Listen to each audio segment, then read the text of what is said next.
They mocked the American toy guns until they fired 3,000 rounds per minute, April 15, 1943. Over Ostend, Belgium, 25,000 feet, Hauptmann Werner Schröer of Jagdgeschwader 26 watched through his gun sight as the formation of American fighters approached from the west. He keyed his radio, unable to suppress a laugh. Die Amerikaner fliegen Fässer. The Americans are flying barrels. Around him, pilots from one of the Luftwaffe's most elite fighter wings, men who had carved victory after victory from British Spitfires and Soviet Yaks, erupted in laughter across the squadron frequency. What approached them defied everything they knew about fighter design. Enormous, ungainly, with engines like beer kegs bolted to the front and thick, stubby wings. The Republic P-47 Thunderbolt. On its first major combat sweep over occupied Europe, Schröer had 32 kills to his name. He flew a Focke-Wulf FW-190, arguably the best fighter Germany had produced, lean, agile, deadly. His wingman, Oberleutnant Fritz Geishardt, radioed back. "What are they? Bombers? Fighter escorts for bombers?" Schröer banked his 190 into attack position. "I don't know what they are. Let's find out if they can fight." Within 6 months, JG-26 would lose 47 pilots to American fighters. Within 12 months, Werner Schröer would be dead, shot down over France. By war's end, the ungainly American barrels would claim 3,752 Luftwaffe aircraft destroyed, achieve a 4.6 to 1 kill ratio, and earn a reputation that would haunt German pilots who survived long enough to write about it. The mockery didn't last long. The Luftwaffe entered 1943 with supreme confidence built on 3 years of aerial victory. German fighter doctrine, refined through combat from Poland to the Eastern Front, emphasized speed, agility, and the killing blow. The Messerschmitt Bf-109, backbone of the fighter force, weighed 6,000 pounds loaded. The FW-190, its newer stablemate, topped out at 10,800 pounds with full fuel and ammunition. Both German fighters mounted cannon, 20 mm or 30 mm, weapons designed to deliver explosive shells that would rip a fighter apart with a single hit. The philosophy was elegant. One precisely aimed shot from a cannon could destroy what 20 machine gun rounds might only damage. German pilots trained to close to 200 meters, fire a burst of 2 or 3 seconds, and break away. Ammunition was limited, maybe 200 cannon rounds per gun. Perhaps 900 machine gun rounds. Every shot had to count. This doctrine had worked brilliantly against the RAF, against Soviet fighters, even against American B-17 bombers. The Luftwaffe had established air superiority wherever it operated. By early 1943, its pilots flew with the casual arrogance of men who believed they owned the sky. Then intelligence reports started arriving about the new American fighter deploying to England. The assessments read like jokes. Empty weight, 9,900 pounds, fully loaded, 17,500 pounds. That was heavier than many twin-engine fighters. The intelligence officers assumed the Americans had sent the wrong specifications. Perhaps they meant a ground attack aircraft, a tank destroyer. Surely not a fighter meant to dogfight with Messerschmitts. The armament reports seemed equally absurd. 8 machine guns, not cannon, machine guns. The Browning 50 caliber, the Americans called it, 12.7 millimeter. The Luftwaffe intelligence summary, dated March 12, 1943, concluded, "Adequate for ground strafing, insufficient for air combat against armoured German fighters, rate of fire per gun, 800 rounds per minute, estimated effectiveness, minimal." Oberst Josef Priller, Commodore of JG-26, read the intelligence briefing to his pilots at their base in Abbeville-Drucat, France. The room erupted in laughter when he reached the specifications. "Gentlemen," Kriller said, grinning. "The Americans have sent us targets. Very large, very slow targets. We will treat them like the fat bombers they resemble." No one questioned this assessment. The British had tried to escort their bombers with heavy fighters before, the Bristol Beaufighter, the Westland Whirlwind. All had failed. Too heavy, too slow, too clumsy to survive against the lean German interceptors. The American P-47 would fail for the same reasons. The mathematics of air combat were immutable. Heavy meant dead. On April 8, 1943, the first P-47s flew their initial sweep over France. The Luftwaffe ignored them. Weather was poor. Visibility limited. The Americans stayed high, above 20,000 feet, and turned back toward England before entering range of most German fighter bases. The intercepted radio chatter told its own story. American pilots complaining about the weight, the slow rate of climb, the poor visibility from the cockpit. One transmission picked up by German listening posts. "This thing climbs like a brick outhouse." The German intelligence officers added it to their files. Confirmation of what they already knew. The Americans had built a failure.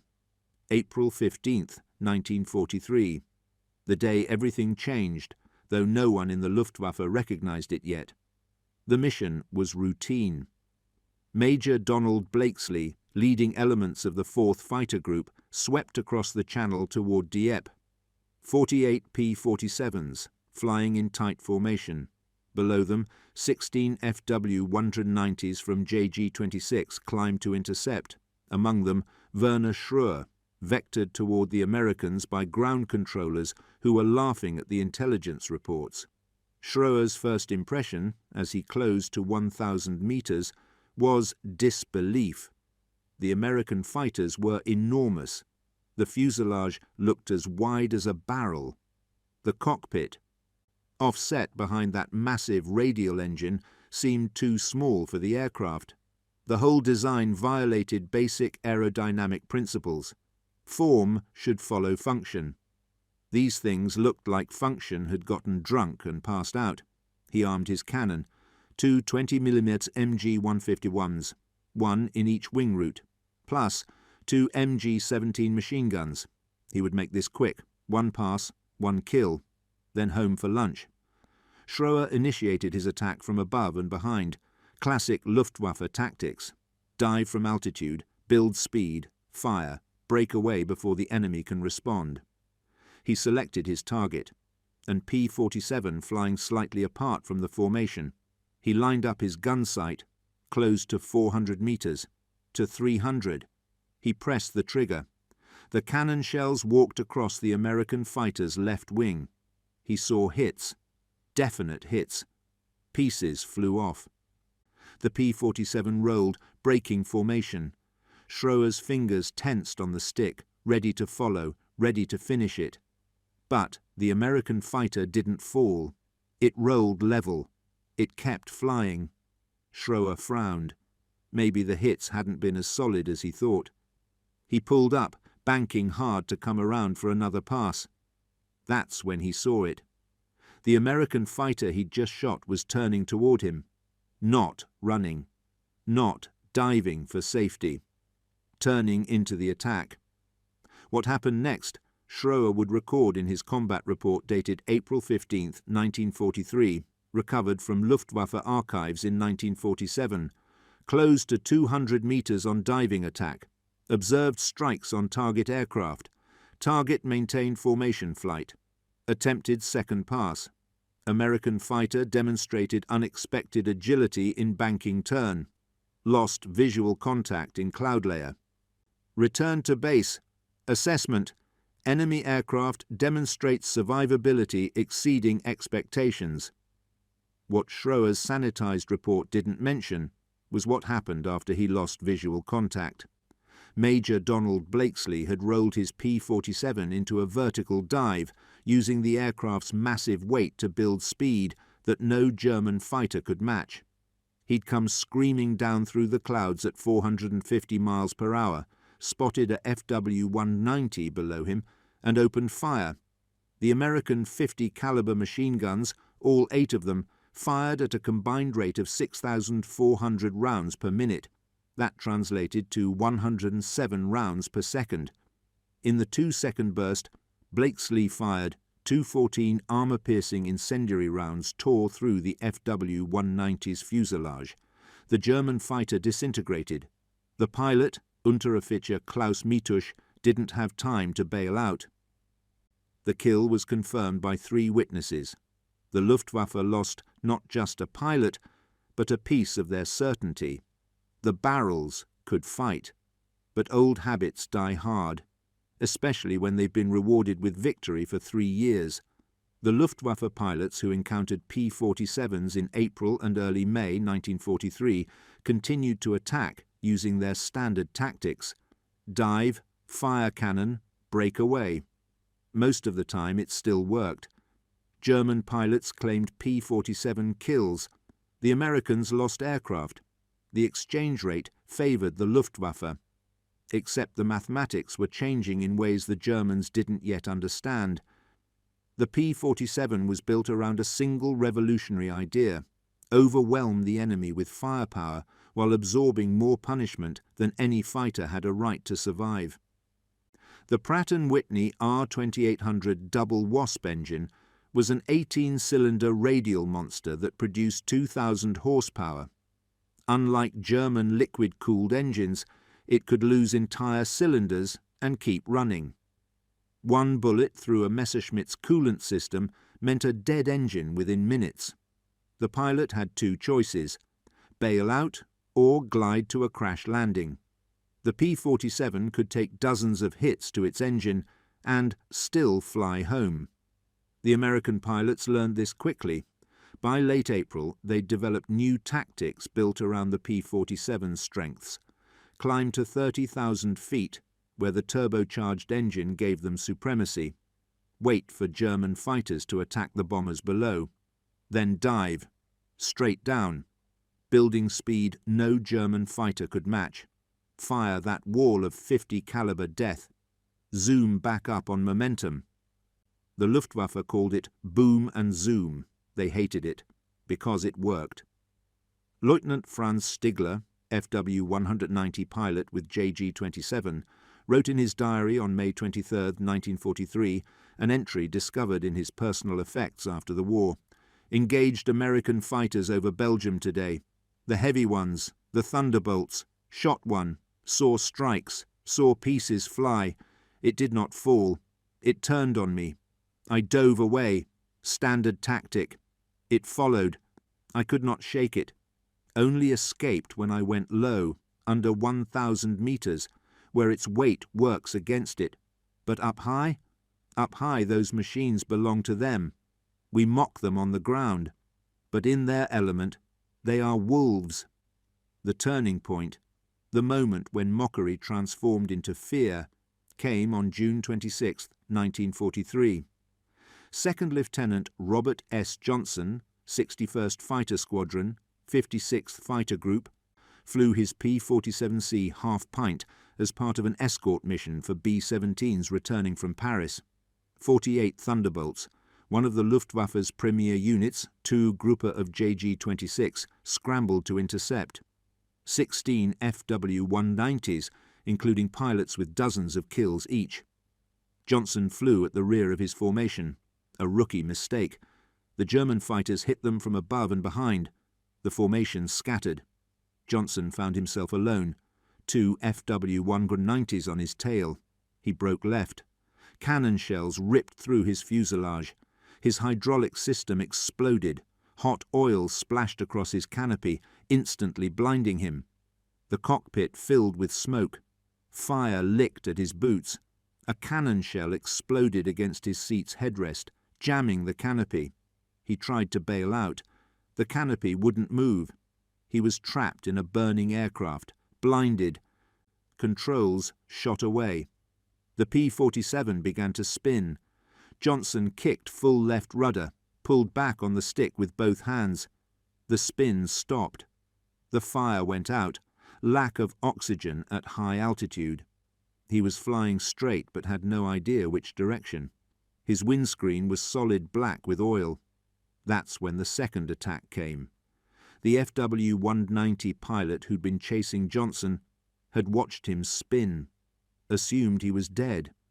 But when Johnson recovered, the German came back. He pulled alongside Johnson's crippled P-47, looked at the damage, and apparently decided to finish the job personally. For the next several minutes, Johnson couldn't tell how long, the German pilot systematically shot his aircraft to pieces. 21 20mm cannon shells, over 200 7.92mm machine gun rounds. The canopy shattered. Shrapnel cut Johnson's face. A bullet nicked his nose, destroying his oxygen mask. The instrument panel exploded. The rudder controls severed. German records, cross-referenced with Johnson's account, suggest the pilot was Oberstleutnant Egon Meyer, JG-2's Commodore. At the time, Meyer had 66 confirmed kills. He was one of the Luftwaffe's leading aces. He emptied his guns into Johnson's Thunderbolt. Every round hit. There's no way Johnson should have survived. But the P-47 kept flying. Meyer pulled alongside Johnson one final time. Through oil-smeared plexiglass, Johnson saw the German pilot staring at his aircraft, shaking his head. Then Meyer rocked his wings, the universal salute of one pilot to another, and peeled away. Johnson, flying on instinct and prayer, managed to nurse his disintegrating Thunderbolt across the English Channel. He couldn't see. He flew by feel, by the sound of the engine, by ground control radio calls guiding him home. He landed at RAF Manston without landing gear. The hydraulics were destroyed, in what should have been a fatal crash. The P-47 slid to a stop on its belly.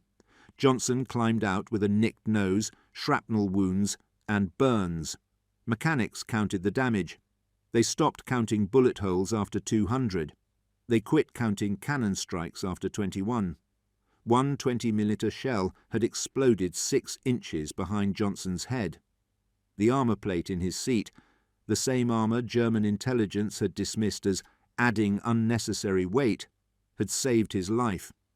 The P-47 was scrapped on the spot, but Johnson was flying again 5 days later. The story rippled through both air forces. In the 56th Fighter Group, it became legend. A rookie pilot had survived what should have killed him 10 times over.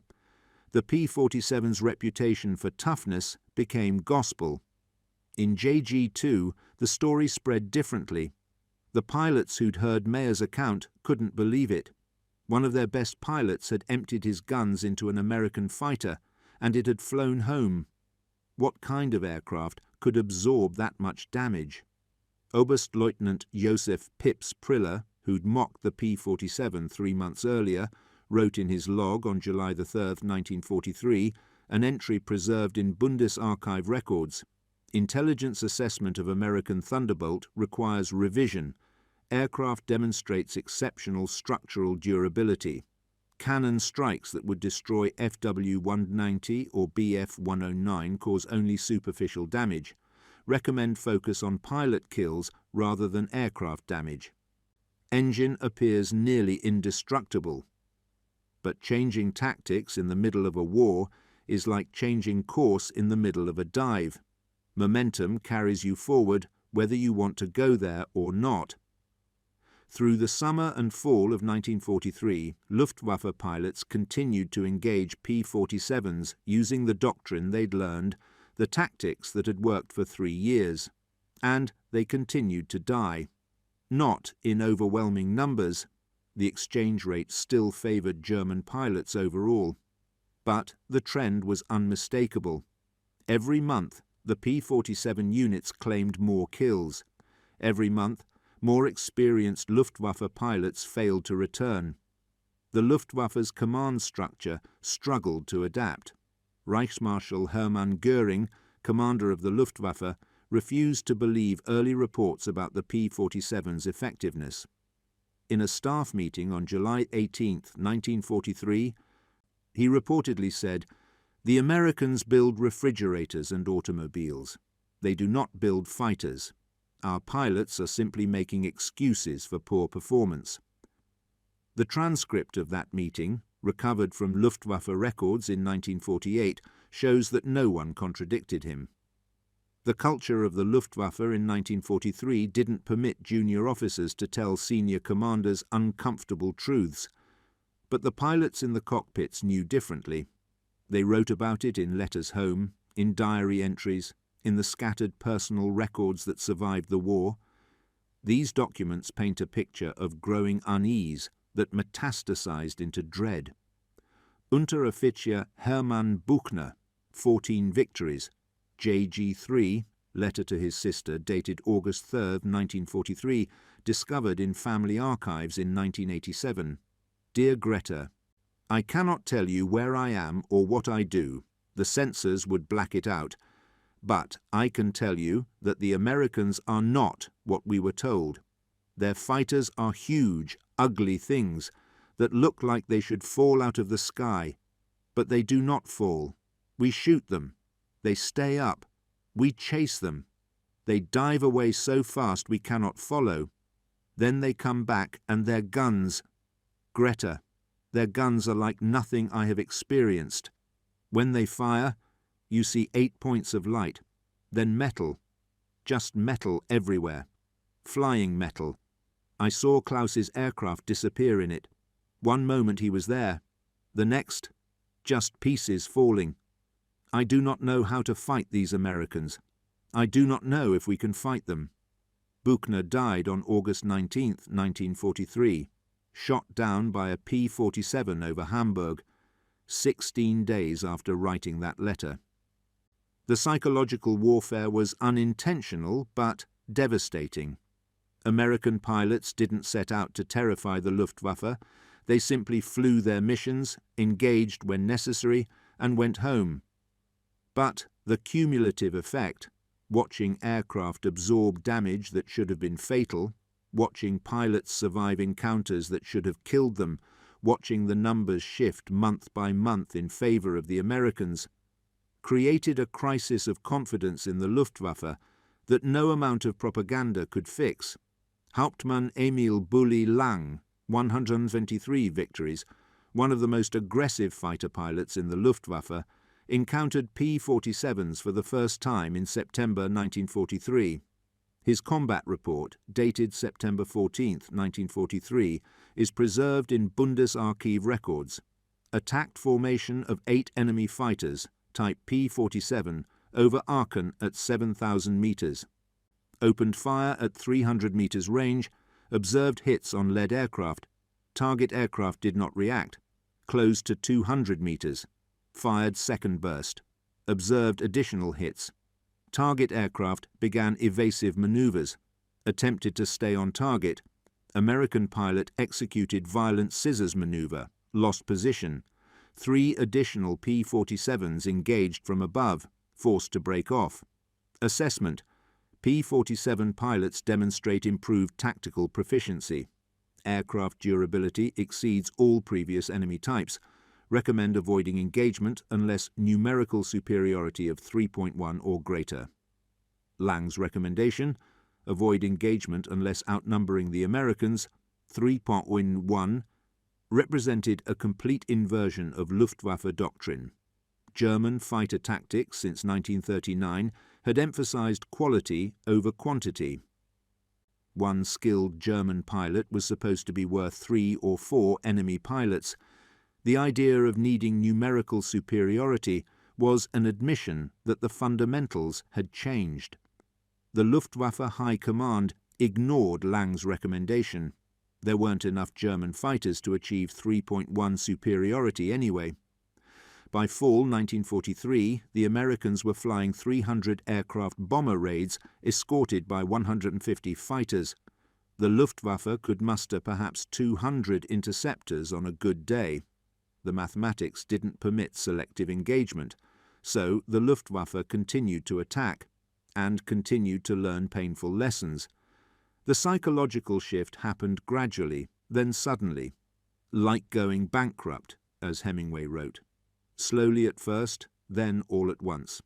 Lieutenant Walter Krupinski, 68 victories when he first encountered P-47s in August 1943, recorded his impressions in a post-war interview. "At first, we thought they were slow and clumsy. We attacked them as we'd attack any fighter. Then we started noticing they weren't dying. We'd shoot them full of holes and they'd fly home. We'd claim a kill because we saw the pilot bail out, then discover later he'd landed successfully and was back in combat the next week. The Americans had built something we didn't understand. Not a fighter, not a bomber. Something in between, a machine that refused to die." The kill ratios told the story. In April 1943, the Luftwaffe claimed 7 P-47s destroyed for every German fighter lost to Thunderbolts. By October 1943, the ratio had reversed. The P-47 units of the 8th Air Force were claiming 7.3 kills for every Thunderbolt lost in air combat. Part of the shift was pilot training. American pilots had initially approached the P-47 as if it were a nimble dogfighter like the P-51. They tried to turn with German fighters. They lost. Then they figured out what the aircraft was actually designed to do. Boom and zoom. Energy fighting. Use the weight to build speed. Use the speed to climb. Use the altitude to control the engagement. Never, ever get into a slow-speed turning fight. The other part was firepower. Those 8 50 caliber machine guns that German intelligence had dismissed as inadequate delivered a combined weight of fire that no German fighter could match.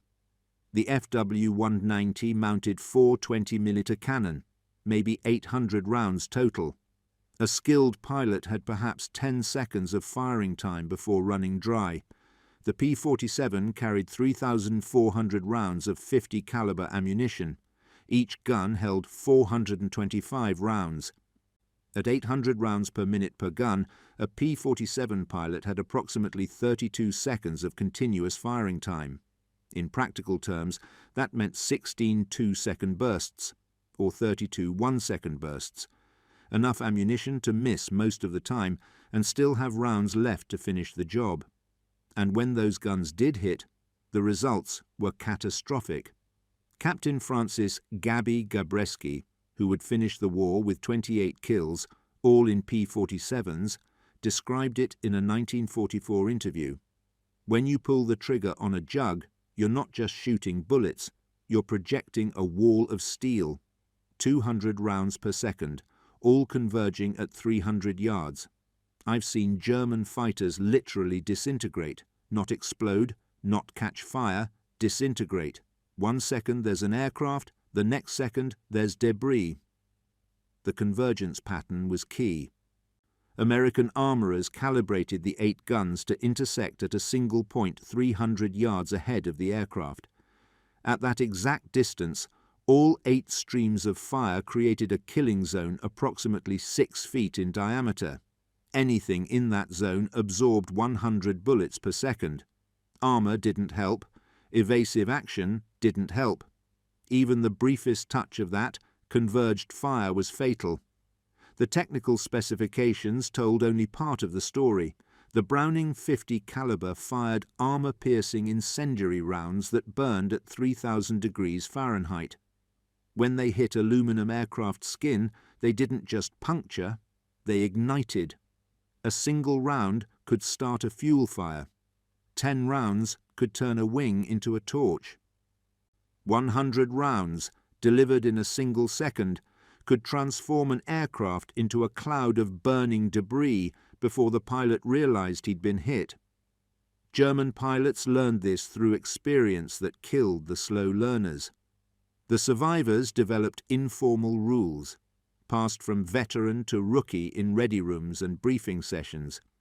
Never fly straight and level near a Thunderbolt. If you see one diving, assume he's seen you. If his nose points at you for more than 2 seconds, brake hard. You're probably already in his gun sight. If you see 8 points of light flash in his wings, you're already dead. these weren't official tactics, the Luftwaffe High Command never issued formal guidance on fighting P-47s. The institutional knowledge developed organically, pilot to pilot, paid for in blood. Oberst Hannes Trautloft, Geschwaderkommodore of JG-54, called a meeting of his squadron leaders in October 1943. The minutes of that meeting, preserved in unit records, show how deeply the P-47 had penetrated Luftwaffe thinking. Topic: Engagement Protocols for American Heavy Fighters. Discussion summary. All squadron leaders reported increasing casualties during encounters with P-47 units. Consensus: aircraft superiority no longer achievable in head-to-head engagement. Recommended tactics: attack only when holding altitude advantage of 2,000 meters or more. Engage in diving attack only. Do not attempt to engage in climbing fight. Do not attempt sustained engagement. Fire single burst and break away immediately. Do not pursue damaged P-47s, likely bait for trap. Assess: American pilots now equal to German pilots in skill. American aircraft superior in durability. German advantage limited to agility below 5,000 meters. That assessment, American pilots now equal to German pilots in skill, would have been heresy 6 months earlier. In April 1943, the Luftwaffe believed German pilot training and experience created an insurmountable advantage. By October 1943, the survivors knew better. The shift reflected reality on the ground, or rather, in the air. Early American P-47 pilots had been cautious, sometimes hesitant. Many were transitioning from training aircraft with 300 horsepower to combat aircraft with 2,000 horsepower. The learning curve was steep, some didn't survive it, but by fall 1943, American pilots had accumulated combat experience. They'd learned what worked and what killed you. They'd developed tactics optimized for the P-47's strengths, and critically, they'd stopped trying to dogfight. Lieutenant Colonel Hub Zemke, commander of the 56th Fighter Group, had drilled his pilots on energy tactics: never slow down, never accept a turning fight, use altitude and speed, attack from above, use the dive to build speed, use the zoom to regain altitude. The P-47 wasn't a dogfighter, it was a boom and zoom machine. Fly it that way or die. His pilots learned. The ones who didn't died. By October 1943, the 56th Fighter Group was claiming 3 German aircraft for every P-47 lost. Zemke's tactical doctrine became standard across P-47 units. The Americans had figured out their aircraft. The Germans hadn't figured out a counter. German pilots learned this. But learning and surviving are different skills. October 8, 1943. A date that German fighter pilots would remember with particular bitterness. Oberstleutnant Hans Philipp, Geschwaderkommodore of JG-1, led his unit against B-17 formations over Bremen. Philipp had 206 confirmed kills. He was one of the Luftwaffe's most experienced combat leaders. He'd flown since 1936, survived 7 years of war, fought on every front. The bomber escort that day included elements of the 56th Fighter Group, among them 2nd Lieutenant Robert Johnson, the same pilot who'd survived Egon Mayer's attack 3 months earlier. Johnson was now a flight lead. He'd shot down 3 German fighters in the previous 2 weeks. Philipp led his FW-190s in a slashing attack against the bombers. Standard Luftwaffe tactics: hit fast, hit hard, break away before the escorts can react. But the P-47s had altitude. They dove. Johnson locked onto Philipp's fighter. In the 2-second burst, Johnson fired. Approximately 200 rounds left his guns. Perhaps 40 hit Philipp's FW-190. The aircraft didn't explode. There was no fireball. It simply came apart in mid-air. Wings separated from fuselage. The engine tore free. Debris tumbled toward Earth. No parachute deployed.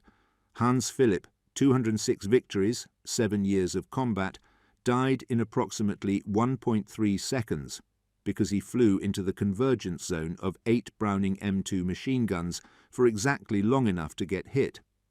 Johnson's combat report, filed October 8, 1943, observed strikes along body and wings of FW-190, aircraft structural failure. No parachute observed.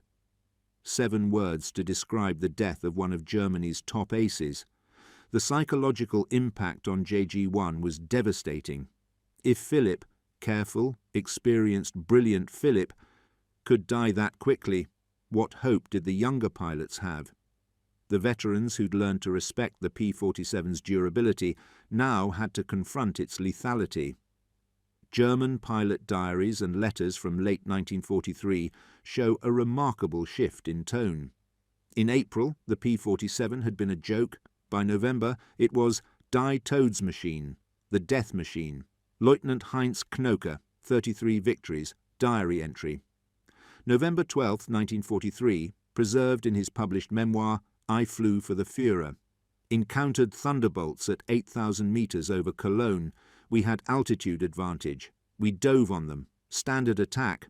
I lined up on one, fired a burst, saw hits. The American rolled away. I followed, believing I had damaged him. He reversed on me in a climbing turn. Impossible. An aircraft that heavy should not turn that sharply. I broke left. He stayed with me. I saw his guns flash. I felt impacts. My left wing started coming apart. I bailed out at 6,000 meters. Watched my aircraft fall. 3rd fighter I have lost to Thunderbolts this month. I am beginning to hate them more than the Russians. The phrase beginning to hate appears repeatedly in German records from this period. Not fear, not respect. Hate. Because the P-47 represented something the Luftwaffe couldn't counter. American industrial capacity. When a German pilot lost his FW-190, he might wait weeks for a replacement. When an American pilot lost his P-47, there were usually 3 more waiting on the flight line. Republic Aviation's factory in Farmingdale, New York, was producing 60 P-47s per month by mid-1943. By early 1944, that rate had increased to 100 per month. Curtiss Wright's Buffalo plant added another 50 per month. The Americans were building Thunderbolts faster than the Luftwaffe could shoot them down, and every aircraft that did get shot down cost the Germans ammunition, fuel, and pilot focus that could have been used against the bombers. The winter of 1943-1944 brought a brief respite. Weather over Europe deteriorated. Clouds, fog, and storms grounded both air forces for days at a time. When missions did fly, they operated in conditions that pushed both men and machines to their limits. Frostbite, hypoxia, mechanical failures from extreme cold. The P-47's radial engine, with its air-cooled design, handled the cold better than liquid-cooled German engines. But the human cost was equal opportunity. Both sides lost pilots to weather. The lull gave the Luftwaffe time to regroup, to train replacement pilots, to repair aircraft, to plan. But it also gave the Americans time to build more P-47s, to train more pilots, to refine their tactics. When spring arrived, the balance had shifted further in favor of the Allies. January 1st, 1945. Operation Bodenplatte, the Luftwaffe's last major offensive air operation in the West. The plan was elegant in its desperation. Launch surprise attacks against Allied airfields in Belgium, France, and the Netherlands. Destroy aircraft on the ground. Inflict maximum damage before the Allies could respond. Use the element of surprise to achieve what the Luftwaffe could no longer accomplish in air-to-air combat, degrading Allied air power. One target was airfield Y-34 near Metz, France, home to the 365th Fighter Group, the Hellhawks, P-47 unit, 16 Messerschmitt, Bf-109s swept in at dawn. They destroyed 22 Thunderbolts on the ground, damaged 8 more. It was, by German standards, a success. The captured German pilot who parachuted into the airfield after being shot down by friendly anti-aircraft fire was cocky, boastful. He stood in the American operations room, looking at the burning P-47s, and said to Major George R. Brooking, "What do you think of that?" Brooking's response, recorded in unit records, "It's impressive. You killed some airplanes. By next week, we'll have replacements. By next month, you'll have lost every pilot who flew this mission. In 6 months, Germany will surrender. Those are facts, not opinions. Enjoy your time in prison camp. It'll be the safest place for a German pilot for the next 4 months." Brooking was right. Of the 16 Bf-109s that attacked Y-34, 11 were shot down on the way home. Most by P-47s that had been airborne when the attack came. The Luftwaffe lost nearly 300 aircraft on January 1, 1945, during Bodenplatte. The Americans replaced their losses within days. The Luftwaffe never recovered. Oberst Johannes Mackie Steinhoff, 176 victories, JG-77, later wrote in his memoir, The Straits of Messina. By late 1943, we understood the Americans were not trying to build the best fighter. They were trying to build the most fighters. The P-47 wasn't elegant. It wasn't a joy to fly. But there were thousands of them, and each one carried enough ammunition to kill a dozen German aircraft if the pilot was competent. The mathematics were simple and brutal. We could not win through skill alone. The mathematics became even more brutal in early 1944 when P-47 units began receiving the D model with increased range. The early Thunderbolts had been limited to missions within 200 miles of England. The P-47D, with external drop tanks, could escort bombers all the way to Berlin. Suddenly, no German airfield was safe. No corner of the Reich was beyond reach. And with that extended range came a new mission: ground attack. The P-47's durability, which made it frustrating to kill in air combat, made it nearly invulnerable during strafing runs. A German Bf-109 pilot who flew low-level ground attack missions expected to die. The liquid-cooled engine couldn't handle ground fire. One 20mm flak shell through the coolant system, and you were a dead man gliding toward a crash. The P-47 pilot who flew ground attack missions expected to come home with holes in his aircraft. The radial engine could lose cylinders. The armoured cockpit could handle small arms fire.